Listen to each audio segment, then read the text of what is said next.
The other thing that I think a lot of people need to debate, and this is for the more ambitious and hungry, the more on the offense, the concept of becoming the media platform instead of just an advertiser.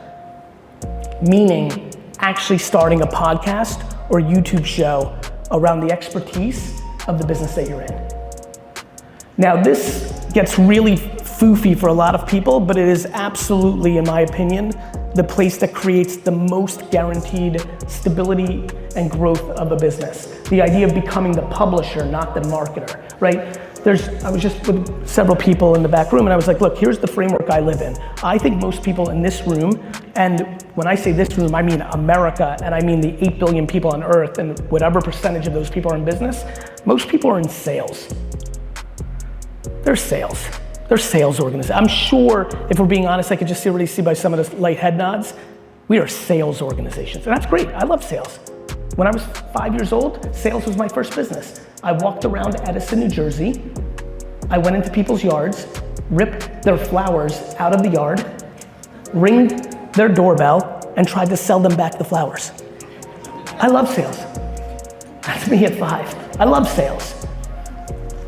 There's remarkable sales. It's called marketing. It's super hard because spending money on something that's just branding doesn't feel natural to an SMB mid-market company, and even big companies don't love it, even though they allocate for it because Wall Street makes them. Branding. Super important. Marketing, it's the whole actual game. It's the thing that I want you to get advanced at, and LinkedIn, it will completely change your business, for real. 20, 40, 80% growth, it will. It can, it does, if you get good at it. The problem is most people, a lot of hands went up. I feel like if this was a class where we went through all the ads, without even knowing, and a lot of hands went up, just because I know 98% of what I say on LinkedIn is this, so I'm making the assumption that the math scales in this room. The marketing is actually just sales videos or a sales flyer. Most people, when they go to marketing, are really just doing sales. None of you want to see that. Nobody wants an infomercial in their news feed. It's not value add, period.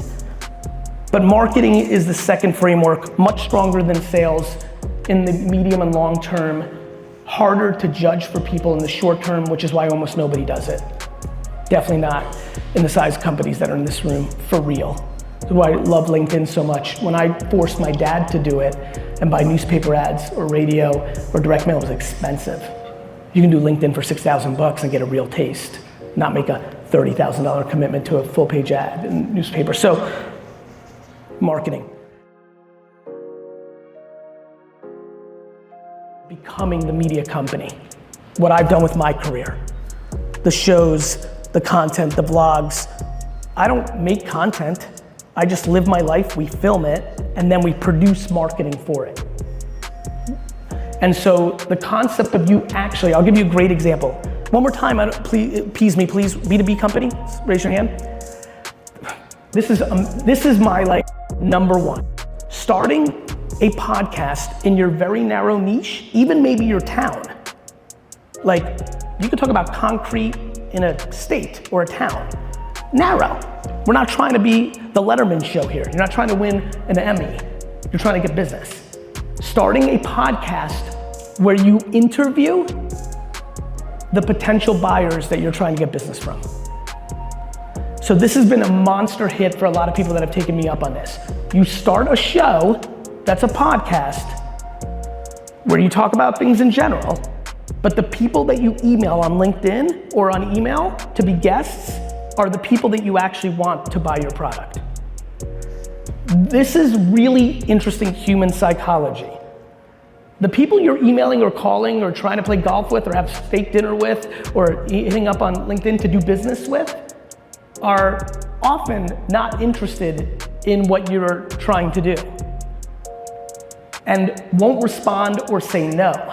That same person, when you're saying, so you're trying to hit up Barry, wanna go golfing? Barry, let me introduce you to my guy. Barry, can we get together? Barry's not interested. Barry has his supplier.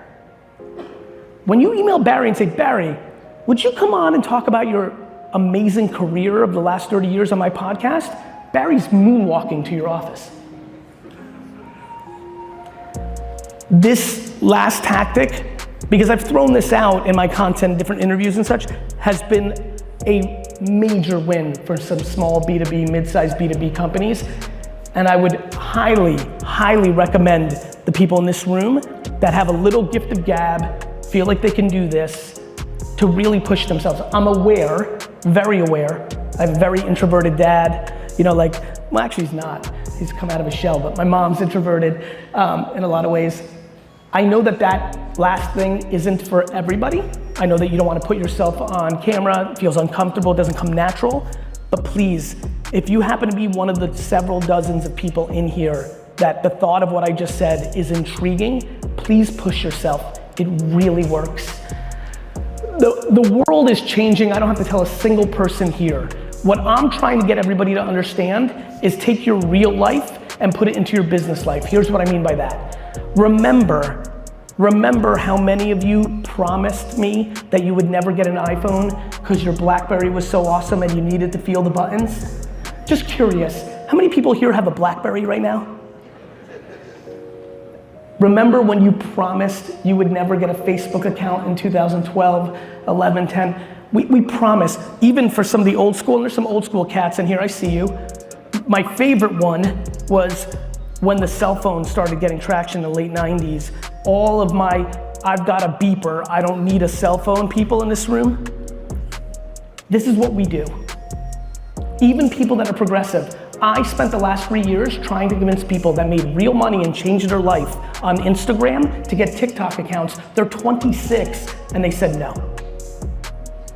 Humans say no. Many of you, when you heard about Bitcoin, no. Many of you, when you're hearing about NFTs right now, no. It's just all no. It's exhausting and it makes no sense if you're a business person. No is poison in business. Quick question, how many people here are retiring in the next 10 years? And before you raise your hand, I don't mean you're gonna have a huge year next year and buy an island. I mean you're old and you're finished. Raise your hands, raise it high. All right, 4. And you're definitely not in that crowd, you just wanted to raise your hand. 4. My friends, almost everything that dominates our society right now, Netflix, most of the social networks, none of them existed 10 years ago.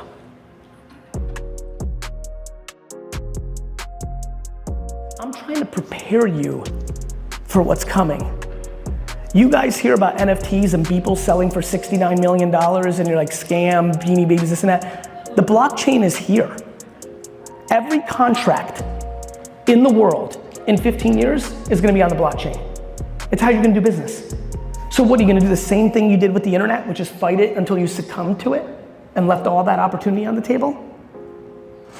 Like, how do we not see the patterns? It was one thing when the internet came and we didn't have that. And so the world was one way. And so I was very empathetic in 96, 97, 98, 99. Do you understand in 1996, 90% of my conversations was trying to convince somebody would buy anything on the internet? 50% of my conversations were trying to convince people that the internet wasn't a fad. Do you remember, some of you, if you paid attention to this, when the stock market crashed in 2000 with internet stocks and every article was, see, the internet's a fad? People don't like change. They don't like it. We don't like it. The problem is, you can do anything you want in your personal life. I like when people are like, Gary, I just don't get Facebook. I go, that's nice, Stan. I understand that you don't get it. How about the fact that 5 trillion people do? Like, I love when people make decisions that are ideological on their human level and then deploy them in their business life. You don't like money? You don't want your family to be more stable? You don't want your business to grow?